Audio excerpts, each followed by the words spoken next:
Hello, welcome back. I'm Byron. This is Civilization 3 Conquests. We're doing the Rise of Rome campaign, playing as the Persian Empire. Looking in the minimap there in the corner, Rome has come in and started attacking the Macedonians to get some pressure off of me. That way I can go in. The Celts have taken some of my land.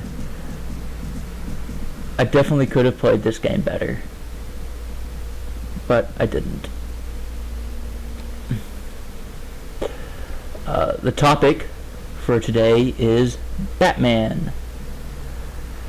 I love Batman. I think he is... There are three things I like. I like Star Wars, Pokemon, and Batman. And of those, I personally like Batman the least. However, I think that of those, Batman is culturally preeminent. I think he's the Odysseus of our time. He will last forever in a way that Star Wars and Pokemon might not. Stephen Fry actually once said this about Sherlock Holmes, and it's interesting. I've been thinking this long before I saw that Stephen Fry said it about Sherlock Holmes, and it's interesting that they're both detectives. And Batman is, of course, the world's greatest detective. Sherlock Holmes is a detective. I don't know, I don't read much Sherlock Holmes. But Stephen Fry thinks Sherlock Holmes will last forever. And the really interesting difference, I think, I'm American, Stephen Fry's British, Batman's American, Sherlock Holmes is British. Sherlock Holmes, at least in the beginning, was entirely created by one man. One man wrote just a bunch of stories. Whereas Batman was a collaboration from the start. And this is largely... And the Democracy in America, Alexis de Tocqueville talked about how the British and the Americans are different, and they said that one of the main ways is that Americans like to collaborate, whereas the British like to do things on their own. I'm not too sure how true that is, but it's interesting that it's paralleled here.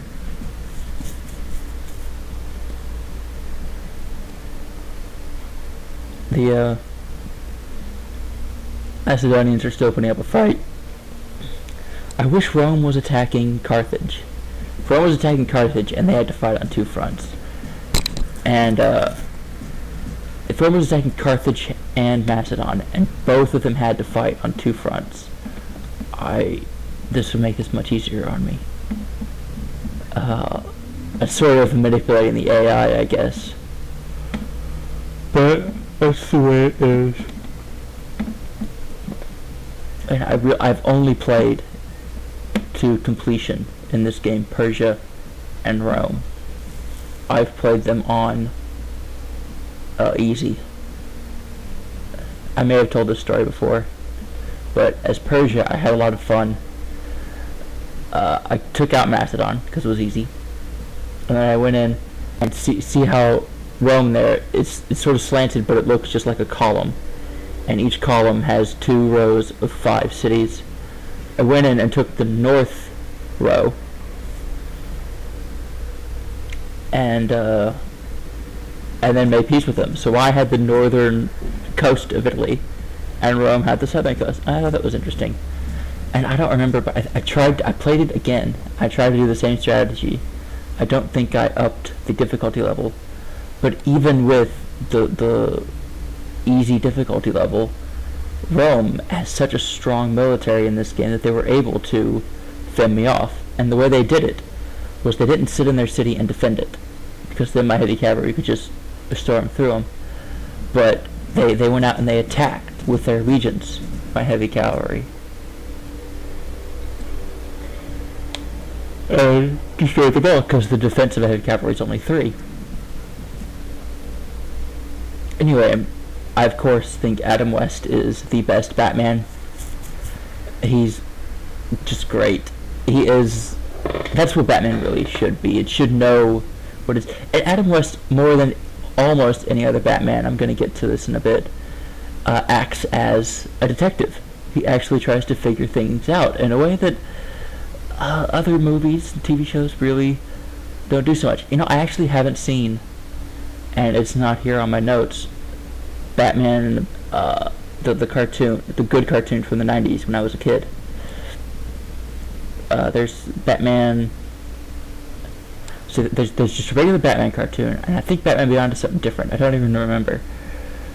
And then there was a sort of bad one from the aughts that was not quite so good, but it's decent. And I think Justice League, the sort of highly animated one, and the sort of badly animated one.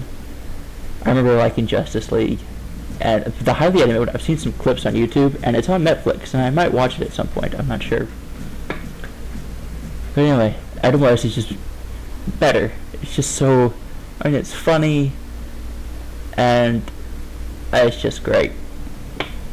You can't say enough about it. But even if you didn't find it funny, even if the humor was either sucked out of it, or you weren't willing to laugh at it, it would still be a good show, I think. Adam West, I don't know who knows, but there were two people playing Batman before him. They were in movie serials, which are cool things. I might talk about those at some point. I think they should be brought back. But I've watched half of one of them on YouTube, and I just never finished it.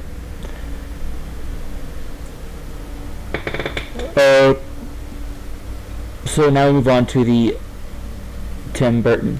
And this is mostly about the film screen versions of Batman, because the comics are a bit complicated and hard to do a single video on. I may come back to them and talk about them some more, but I may not. Looks like I'm winning here. I think at some point Mastodon was winning. Well, aircraft, their power is bigger than mine. City's gold culture, military strength. Yeah, Rome's power is troubling. And the Celts, it's a difficult game. The scenario especially. I can't wait to be done with it, honestly, so I can play some of the ones that are a bit easier. I don't like hard games. I like them when they're easy. The joy I get out of games is not really so much the challenge. Maybe it's possible there has to be some challenge, but not much really.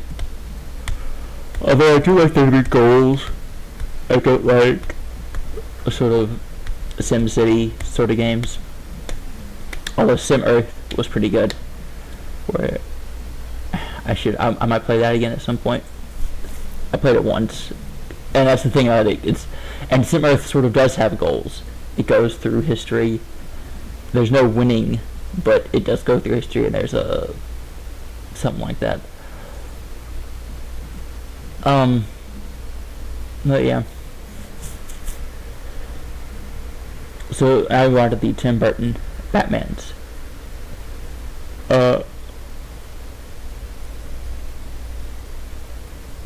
Michael Keaton might have been, aside from Adam West, the best Bruce Wayne. Definitely better than, and I forget his name.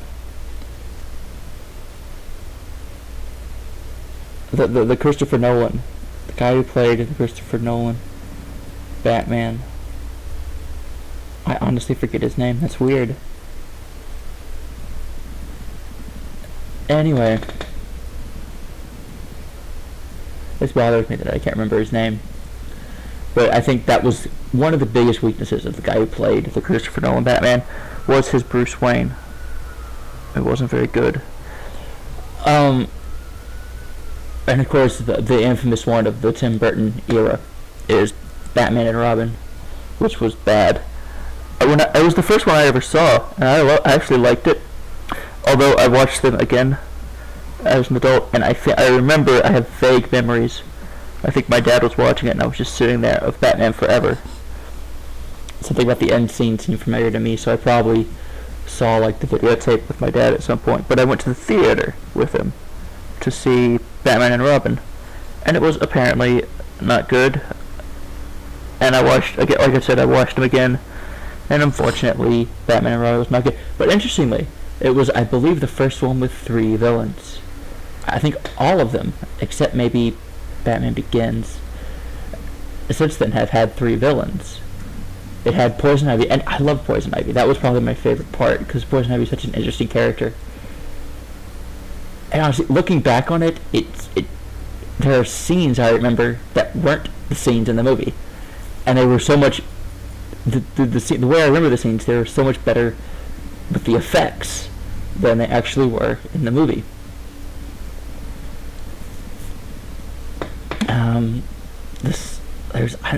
It's actually been a while since I watched it again, so I'm struggling to recall, but there was a scene where she becomes Poison Ivy, sort of, and it pans up, and it looks out of the greenhouse, and I just remember that being so good as a kid, and then when I watched it again, it's not as good.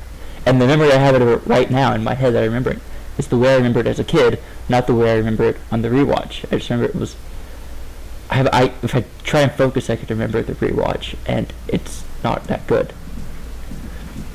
But anyway, they were supposed to make after that a 5th one called Batman Triumphant, and I think it would have actually been very good. It would have had Scarecrow, just like Batman Begins, and just thought it would have been a good one. It would have sort of, you gotta make bad movies when you're making a series like this. Same with what Star Wars is doing right now. You gotta make bad ones, because if you're not making bad ones, you're not taking risks. And if you're not taking risks, you're not advancing. So, I mean, of course, Batman didn't die. The Tim Burton series died with the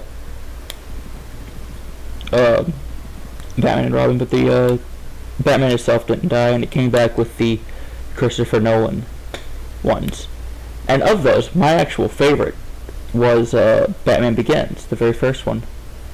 Ra's al Ghul is one of my favorite characters. It had, I think, sort of 3 villains. It had and of course the first Batman with Tim Burton was the only movie that had 1 villain, the Joker. But let's see, the villains that were in Ra's al Ghul, Scarecrow, and there was some crime boss, and that was sort of, I think, the villains in The Dark Knight were another crime boss. It might be the same crime boss. The Joker and Two-Face. The villains in The Dark Knight Rises were Bane, Catwoman, and Talia al Ghul, which was kind of cool. Again, love Ra's al Ghul. I wish he was in the original 60s Batman. And he's not a detective that much in the Christopher Nolan trilogy. I don't think. He doesn't seem to do much detective work. He just seems to go out and hurt people, which is not as cool as, you know, Batman trying to figure things out. And I need to watch Clue, the movie Clue. I still have not seen it, but it's gonna be great. It was on Netflix at one point. It's not on there right now. I'll try again. And Mastodon is still coming at me. Why won't they die? Anyway. And the one of the best parts of the Nolan was Catwoman, but I think she was cut down because, and this is where I think Nolan really missed the point of Batman. Not the point, basically what I like about Batman, Nolan missed. And the Catwoman thing would have been really cool.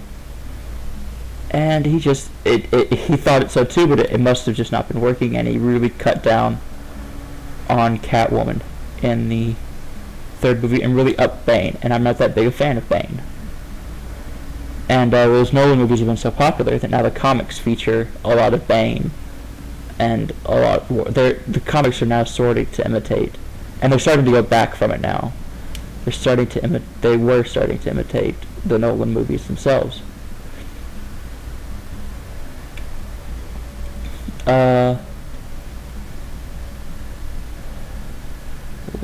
So this brings us to the latest, and the one that's coming, and sort of the one that's coming out. Justice League is coming out soon, but Batman vs Superman.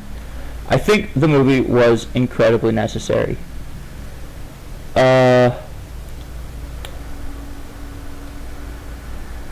They had to fight with the MCU. I mean, not fight, but compete with the MCU. And DC, I think, is better just because of Batman. I used to say that DC was better because of Batman alone, and that every other character in Marvel was better than every other character in DC, except for Batman. I don't think that anymore. I really just am sick of Marvel, and I think their characters just aren't so good.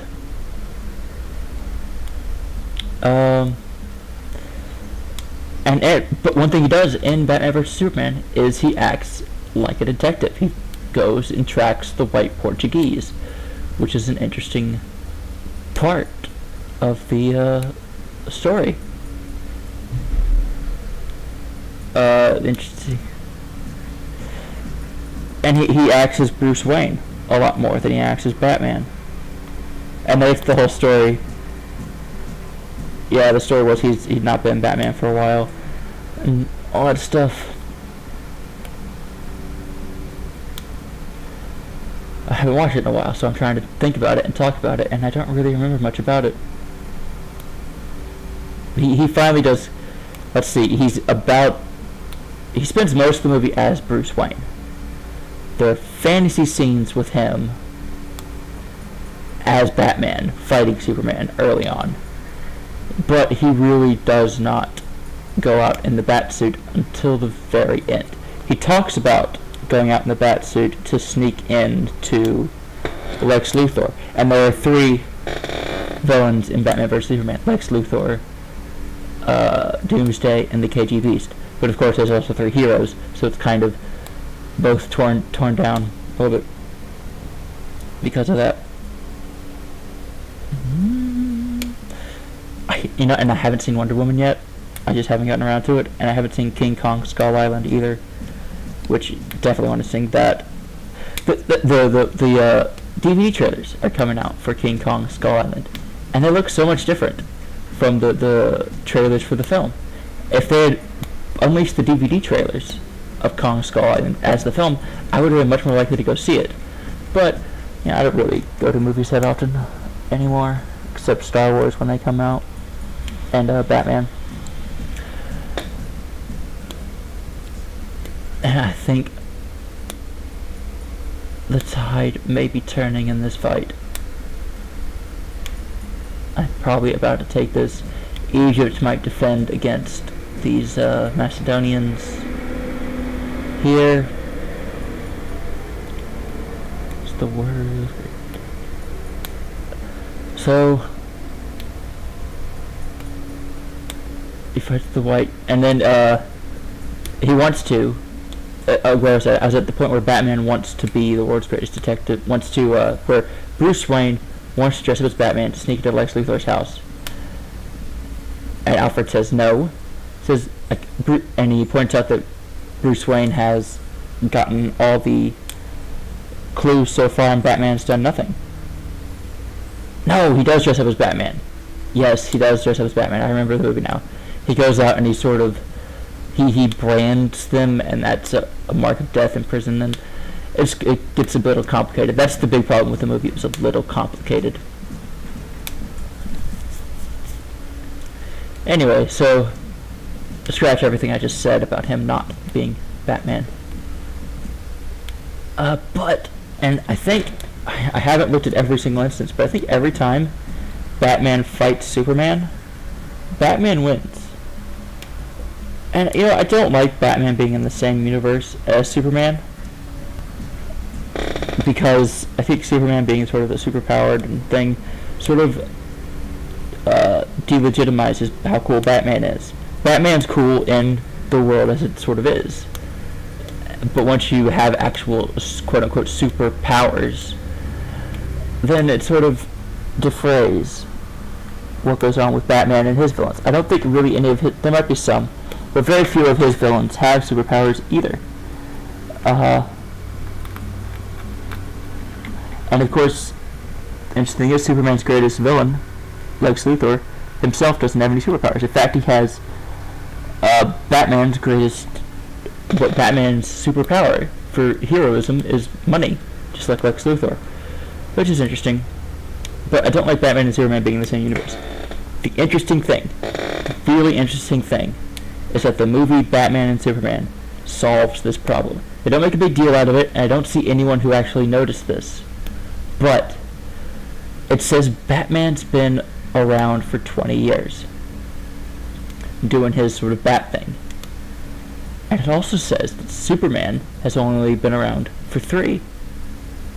And that's exactly what the sort of canon of the comics should really be. Is that, and how another thing that is the Aquaman and Wonder Woman talked about how the bell's been rung, ding, ding, ding, ding, ding, doesn't really happen until Superman enters the scene. So for 17 years, you have Batman and the Bat villains without any aliens or metahumans, just regular people, one of them with a bunch of money, some of them with weird scars. Just, there's no superpowers until 17 years after Batman is doing his thing, and then Batman, the experienced crime fighter, is then on the scene with the very new aliens and metahumans. It's a brilliant out. They didn't make a big deal out of it. No one seems to care. And when I gripe about Batman and Superman existing in the same universe, everyone's like, no one seems to get it. No one seems to get why I don't like it. But I just don't. And this film solves that. I think Suicide Squad, none of them had superpowers. Boomerang. Fuego, the flame guy. But he spoiler alert, 3, 2, 1, he dies. Let's see. It's Deadshot, Harley Quinn don't have superpowers. Who are the other ones?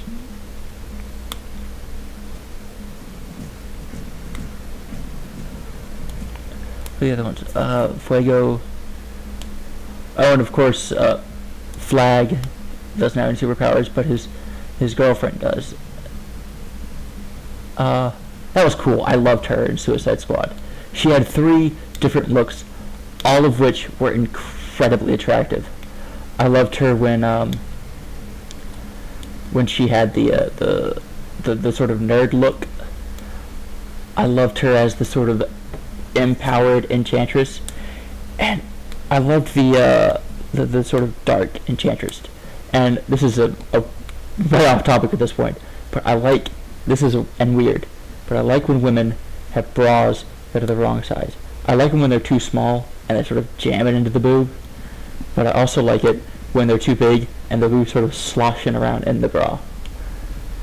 Anyway, back to video games and Batman, and not such trivial things as boobs.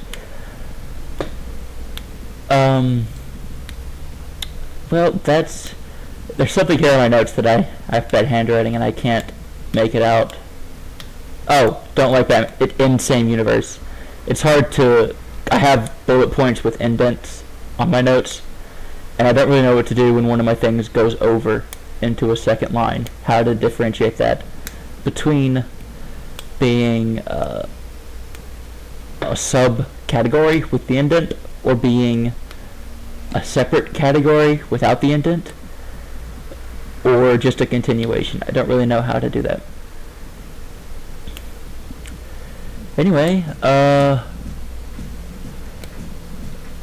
so we seem to be about where we were at the start, but Rome is fighting Macedon. I'm giving them lots of money to do it.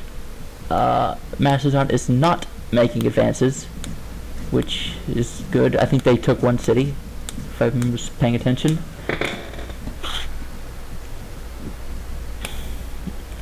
So Batman good, Superman bad, Adam West best. That was cool.